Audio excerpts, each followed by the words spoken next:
There was a saying that until you step into the unknown, you will never know what you are made of. Hindi mo malalaman ang iyong taglay na lakas, talino at tapang until life pushed you to the limit. Minsan doon natin nalalaman ang ating magagawa, ang ating kakayahan kapag tayo ay dinala ng buhay ng isang pagkakataon sa isang lugar, sa isang sitwasyon na akala nating wala na tayong lusot. But God helped us to find a way out. Let's read the book of Genesis. To the life of Genesis. God spoke to Abraham, go to a place I'm going to tell you. Go to a place of unknown. Leave your family. Leave your kindred. Yung mga ninuno mo dyan. Iwanan mo yan at pumunta ka sa isang lugar na sasabihin ko sa iyo. Abraham obeyed. Despite of not knowing, despite of not having the full details, the address of the land that God has told him, but Abraham moved together with his wife, together with his son. Sumunod si Abraham. Pumunta sa lugar na hindi pa niya alam. You see, upon arriving to the land, God said, stop. This is the land I am giving you. And this is the land I'm going to give your children and your future generations. The Bible was clear that that land was the promised land. Ang lupang pangako na ang Bible ay maliwanag na sinasabing, it is the land where honey and milk flows. Isang lugar na binubukalan ng pulot at ng gatas. For a moment, if Abraham said no, he could have missed the opportunity. He could have missed the promised land. The land that God has given him, appointed to him, and to his future generations to come. Many people, because they are scared to step into the unknown, to go to a place they have never been, to do things they have never done, people fail because they are scared, because they are afraid. Maraming tao ang natatakot, mabigo. Maraming natatakot anong sasabihin ng iba. Ano ang magiging resulta nito? What if I fail? But just like Abraham, I'm encouraging you today to go to a place God is telling you. You have to be willing to take that risk for you to discover a new land, a new life. You have to leave the familiarity. You see, familiarity is sometimes bad because it keeps you away from your destiny. Sa pagiging pamilyar, pagkakaroon mo ng comfort zone, pagiging komportable sa isang bagay, maraming tao ang hindi naaabot ang kanilang tagumpay sa buhay sapagkat doon na lamang sila kung saan sila pamilyar. Successful people, rich people, always take risk. There's no guarantee in life. But when you have that kind of risk-taking attitude, sasamahan ka ng Diyos. God is going to be with you.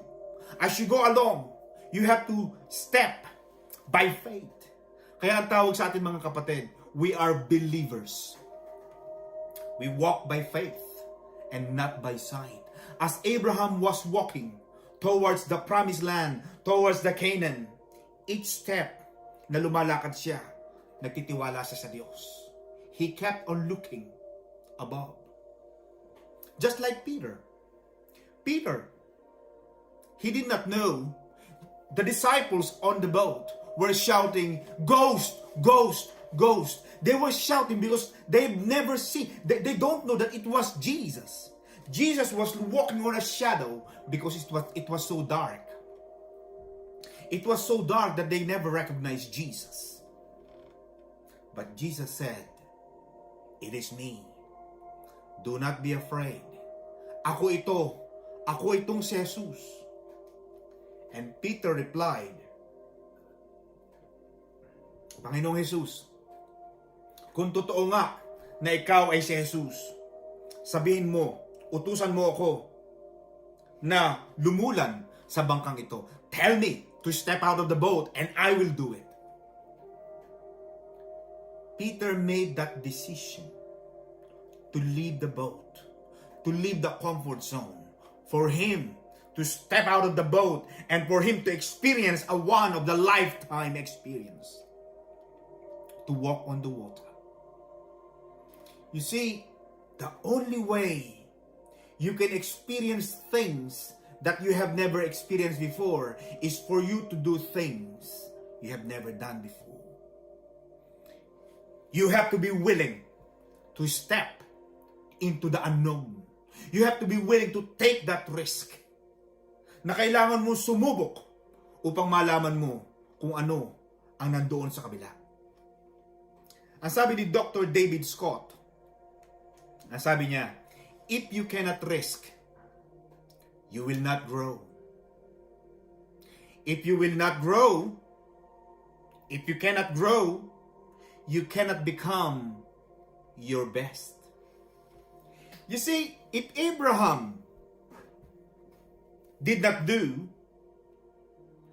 walk by faith and went into the place of unknown, he could have missed the opportunity.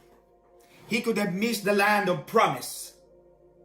If Peter did not step out of the boat, kung hindi lumakad si Pedro, hindi siya humakbang sa pananampalataya to step out of the boat, he could have missed the opportunity to walk on the water with Jesus. Ang sabi ni Dr. David Biscott, if you cannot become your best, you cannot be happy. You see, when we are at our best, we have a satisfaction.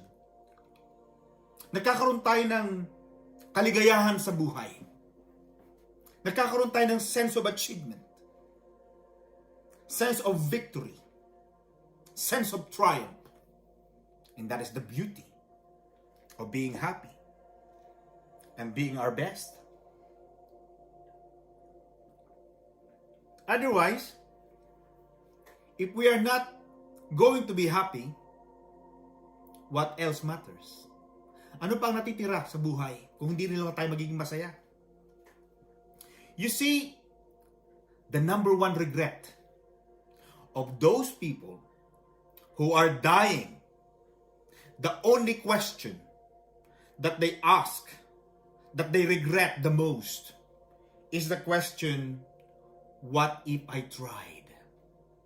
What if I had the courage to try it and it worked? What if I tried it and it worked? What if I tried that and I succeeded? Paano kung sinubukan ko yon at nagtagumpay ako? You see, those people that are dying had the question that they could have had the courage to try but never did. You see, that is the number one regret of people. They're always scared of trying new things. Natatakot silang sumubok sa buhay. But I'm guaranteeing you today, I'm challenging you.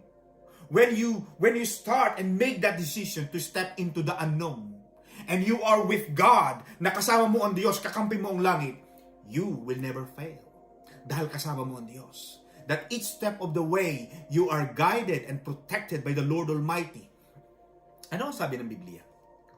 The Bible says that the walk of the righteous is ordered by God. Na ang bawat hakbang mo, kapatid, ito ay ayon sa layunin ng Diyos. Na hindi ka magkakamali dahil kasama mo ang Panginoon. When Moses was being asked to lead the Israelites out of Egypt, ang sabi ng Panginoon kay Moises, Moises, speak before a king. Makipag-usap ka sa hari. Ano ang reklamo ni Moises? Moses complained, Panginoon, bakit ako? Samantalang ako ay bulol. Hindi ako karapat-dapat. magsalita sa harapan ng hari sapagkat wala akong karanasan. Hindi ko alam kung ano ang gagawin. But God said to Moses, I will be with you. The moment you speak the word, I will tell you, I will speak on your behalf, and all the words that you will speak is going to come from me. Nang lahat ng sasabihin mo ay magmumula sa akin. Sasamahan kita at hindi kita pababayaan. Nandoon ang proteksyon ng Panginoon. That when you step into the unknown, kapag ginawa mo ang isang bagay ng ayon sa iyong pananampalataya, sasamahan ka ng Panginoon. Magtatagumpay ka. Yan ang lagi mong sasabihin sa iyong buhay. Na kailangan mong matutong sumubok upang malaman mo kung ano ang plano ng Panginoon sa iyong buhay. I like that company. That company that says, I saw their business philosophy. And it says, we want to grow as much as God wants us to grow. We want to be big, grow big. You have to dream big. You're not designed. You are created by God with full equipped to succeed. You are born to change the world. You are born to win. You are not born to just be an ordinary. You have a speciality within you, designed for you. Kaya nga ang sabi mga kapatid, the richest land in the world is not the Middle East, where oil is. The richest land in the world is not the first world country. The richest land in the world is the cemetery. Ang pinakamayamang lupa sa buong daigdig ay ang sementeryo. There are many books unwritten, songs unsung. There were many politicians and leaders and scientists, lawyers and teachers and doctors and nurses and professionals who have never become because the person died with all this. Don't die with all your gifts, with all your talents, and with all the wisdom that God has given you. You have to use it so that malaman mo na ang Diyos ang nagbibigay ng lahat ng bagay. Kailangan lumago ka. You are born to succeed. You are a different person because you are perfect in the sight of God. Ginawa ka ng Diyos ng ayon sa kanyang larawan at wangis. Nais ng Diyos na magtagumpay ka, kapatid. Hindi niya nais na ikaw ay maging ordinaryo lamang. You have to change. You have to do amazing things that future generations will be inspired. I like that song of Bon Jovi. Bon Jovi sang, "We've got each other. It does not matter. Ready or not, we'll give it a shot. We have to live in a prayer." That song may be dedicated to whoever. But when upon hearing that song, I remember God. Naalala ko ang Panginoon. Na kapag kasama ko ang Panginoon, handa man ako o hindi, I will give it a shot. Maganda sa tao yung merong ganong paninindigan at paniniwala. You see, life is about making shots. Michael Jordan was considered to be one of the best basketball players of all time. But when he was asked, how did he become the best basketball players of all time? The only answer he said, it's because I dared to shoot. Nangahas akong tumira ng tumira. You see, when you keep shooting, you may miss. Of course, we will miss in life. But just like Michael Jordan did, out of his 1,000 shots, some of these went through. You keep trying. You can never live life in ordinary. playing safe. Because by being safe, you will not grow. And when you not grow, when you cannot grow, you cannot become your best. Hindi mo malalaman kung ano ang plano sa iyo. Kung hindi ka susubok, kung hindi ka magta-try. After all, balikan natin yung sinabi ni Jack Ma. It's easy to go back to who we were kung tayo ay hindi magtatagumpay. Sometimes God will hide the details. Minsan itatago ng Diyos ang mga detalye ng ating paglalakbay. Minsan hindi sasabihin ng Diyos kung ano ang mangyayari. Bago mo maabot ang mga ito, there will be some difficulty along the way. Ang sabi ko nga, Abraham was called by God to step out of the tent. God said to Abraham, "Can you see the stars? Can you see the sun?" God said to Abraham, "As much as the stars in heaven, and as much as the sand on the sea, that is how much I am going to make you the father of many nations." Gagawin kitang ama ng maraming bansa. But God did not tell Abraham that God will ask him to offer as a sacrifice his only and begotten son Isaac. Hindi sinabi ng Diyos kay Abraham na bago mo makuha ito, kailangan mo ihandog sa akin ang nag-iisa mong anak. And God was testing Abraham. Abraham could have asked God, could have challenged God, could have made an argument with God. Why? I thought that I'm going to be a father of many nations. But why are you asking my only son? Abraham never complained. He obeyed. From the time of his setting up, preparation to go to the Mount Moriah, he was ready. He was ready to prepare. In fact, Isaac was asking him, "Daddy, pupunta na tayo sa altar sa dambana ng Panginoon. Nasaan ang ating handog?" And God was crying. Abraham was crying. He was looking to his son Isaac because Isaac never knew that he is the offering that Abraham is gonna give to the Lord. Stepping into the unknown. Doing things you have never done. Trusting the Lord.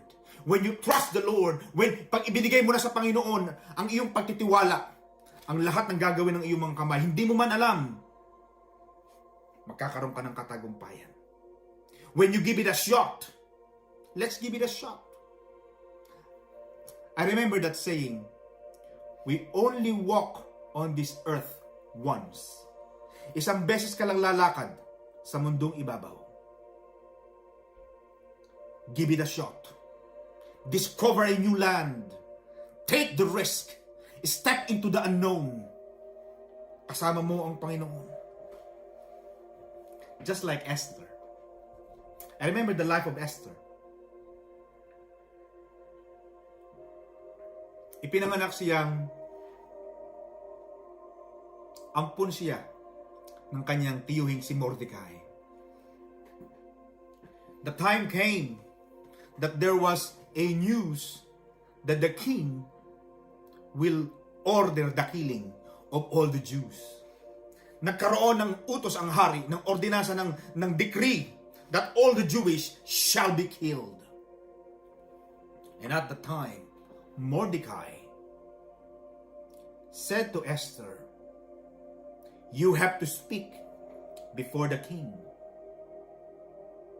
You have to go to the king's chamber and speak to the king not to kill the Jews."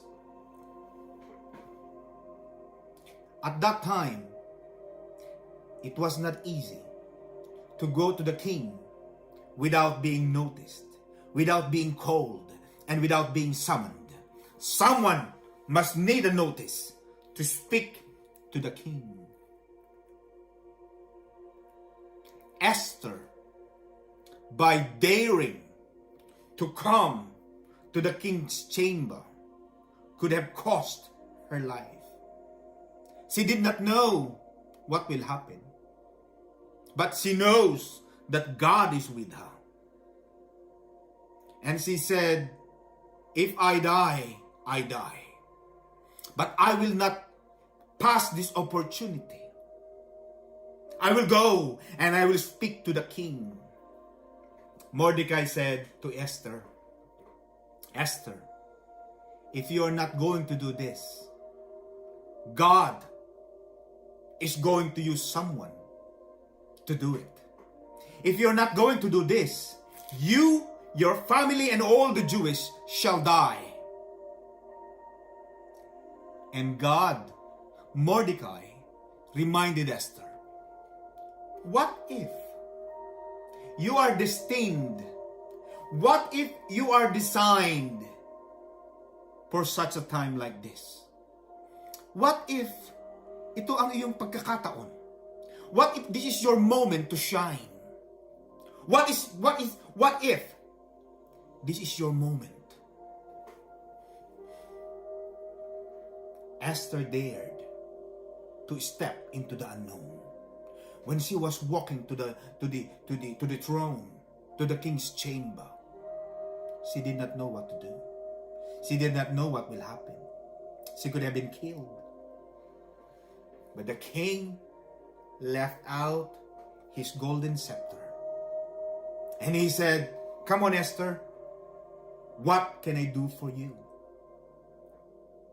And from that time on, because of Esther's dare, because of Esther's opportunity and resiliency and courage and bravery, all the people, the Jewish people, were spared. Hindi sila pinatay nung panahong yun. Nakaligtas sa kamatayan ang lahat ng mga Hebreo sa pamamagitan ng tapang at lakas ni Esther. The good thing about Esther is that in her book, the book of Esther, it says at the latter part, Esther became the queen of the kingdom. She became the queen of the king. Nakita ng hari ang kagandahan, ang tapang, ang talino ni Esther. And God was with her. You see, when you do things, when you take action, the universe, God conspire and make your dream a reality. Only when you are willing to take the risk. What is it? What dream that you have right now and you are afraid to step into the unknown? Anong mga pangarap ang meron ka ngayon, ngunit hindi mo ginagawa sapagkat natatakot ka? I am challenging you today. You have to be willing to step. You have to get into the unknown. Pumunta ka sa mga lugar, gawin mo ang mga bagay na hindi mo pa nagagawa upang makita mo ang plano ng Diyos. You have to discover yourself. You have to find it out for yourself. Nobody can find it out for you.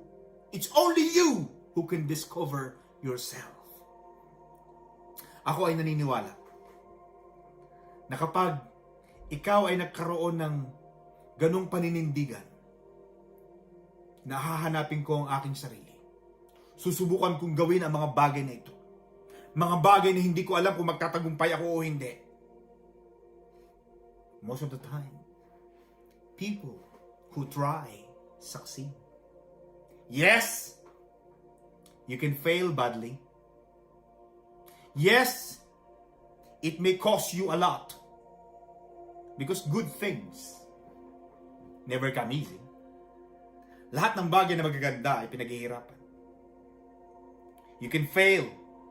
You can lose. And sometimes, you may die. But there is also an opportunity. You can also win big time. Beyond your wildest dream. Maaari ka rin magtagumpay.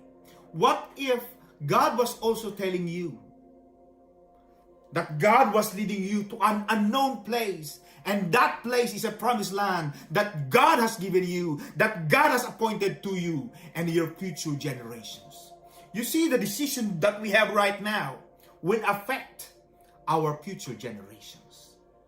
Ang ating desisyon ngayon ay makakaapekto sa mga susunod na nating mga saling lahi. Obey God. Gawin mo ang isang bagay na hindi mo pa nagagawa.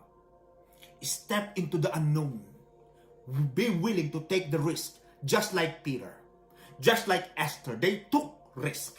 Just like Abraham, he took the risk. But as they were taking that risk, they have experienced superabundance. They have experienced the guidance of the Lord. Ano ang sabi? Thy word is a lamp unto my path and a light unto our way. Ang salita ng Diyos ay ilawan sa ating mga landas. And when you walk by faith, tanglaw ng Diyos, kita ng Diyos ang lahat ng iyong mga hakbang. Trust the Lord. Put your full confidence in Him. Ano ang sabi? Trust in Him. And He will crown your efforts with success. Kaya mga kapatid, aasa tayo sa Diyos. Umasa ka sa Diyos. At kapag ginawa mo yan, ang lahat ng iyong mga ginagawa, ang lahat ng gagawin ng iyong mga kamay, babasbasan ng Panginoon. At ang lahat ng yan ay magkatagumpay. Maraming salamat mga kapatid. Pagpalain tayo ng Panginoon. God bless you.